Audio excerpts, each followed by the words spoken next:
itong si Baguio City Mayor Benjamin Magalong nanindigan sa kanyang mga naging pahayag na ang ilang kongresista umano'y kontraktor at ang pagiging kontraktor umano tila ba nagiging qualification para sa pwesto at yan at iba pang mga kaugnay na balita tinutukan ng Bombo Radyo Baguio.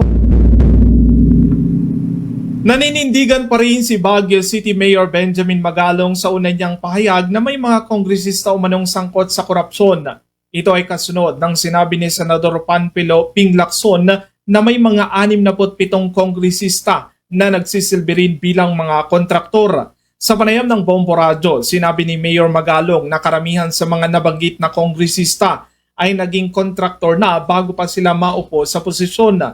Mayroon din anya na naging kontraktor lamang matapos maluklok sa pwesto at nakakuha ng mga proyekto ng gobyerno. Idinagdag pa niya na ginagamit umano ng ilang kongresista ang pangalan ng kanilang asawa, anak o kamag-anak para sa kontrata. Ngunit sa likod nito, sila pa rin ang tunay na kontraktor. Dahil dito, pabirong sinabi ni Mayor Magalong na tila isa ng qualification para maging kongresista ang pagiging kontraktor. Ayon pa kay Magalong, posible ring ang ilan sa mga kongresistang sangkot sa paggamit ng pekeng kontraktor ay wala na sa kasalukuyang 20th Congress dahil posibleng napagod na ang taong bayan sa pagbabalik sa kanila sa Kamara. Dagdag pa ng alkalde, dapat walang porsyento o kickback na nakukuha ang mga politiko mula sa proyekto ng gobyerno at ito anya ang dapat gawing pamantayan. Paliwanag ni Magalong, normal lang na may mga proyektong tumatagal na de-delay o na-terminate. Ngunit ang mahalaga kapag natapos ay de kalidad ang pagkakagawa at walang politiko ang kumita mula rito. Samantala, nakanda umano si Mayor Magalong na magpakita ng ebidensya sakaling magkaroon ng investigasyon. Ngunit git niya hindi dapat ang mga kongresista ang magsisilbing investigating body kundi isang third party na pangungunahan ng mga reputable at credible na individual, mga tunay na investigador at abogado.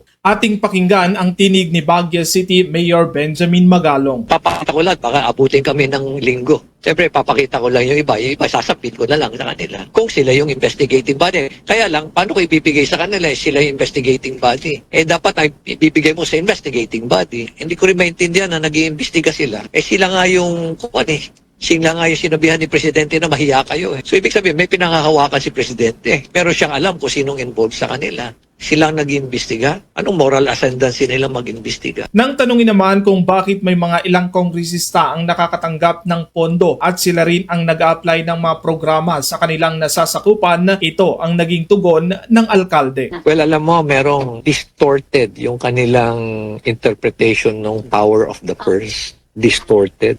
Feeling nila, since they have the power of the purse, kaya na nilang kontrolin, i-manage. Sila na ang magmamanage ng pondo. Kaya inaportion na nila sa kanilang sarili yung pondo ng bayan. Ito yung taxpayers' money. Pera natin lahat ito. Tayo nagbayad nito. Ang nakakalungkot nito, ninanakaw nila, hindi sila nagbabayad ng tax. Habang tayo, nagbabayad tayo ng tax. Instead na yung power of the purse should be interpreted as the responsibility to protect the public funds from being used to promote personal interest, and instead it should be used for national interest, to promote national interest. Dapat ganun ang pananaw nila about public service. Pero hindi yun Hindi ganun ang pananaw ng iba sa kanila o marami sa kanila. Hindi ko sinasabing lahat kasi alam ko marami akong kaibigan dyan na talagang matitino dyan sa Kongreso at napufrustrate na rin sila at nadadamay sila. Pero marami rin silang talagang kasamaan dyan at tiwali at ayun ang pananaw nila. Samantala, nagpasaring din si Mayor Magalong sa ilang kongresista na pumapalakpak ng marinig ang katagang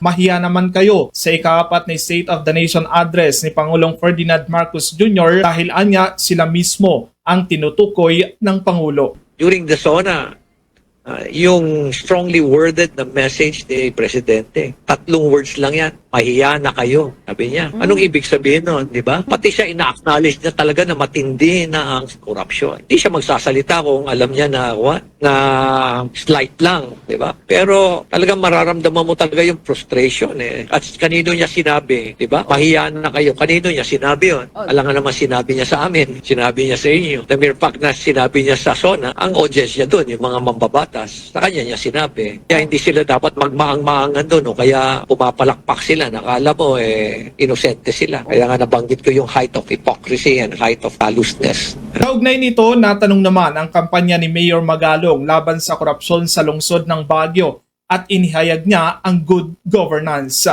Anya, sinusuguro niya ang transparency sa procurement at bidding process, lalong-lalo na sa mga infrastructure project.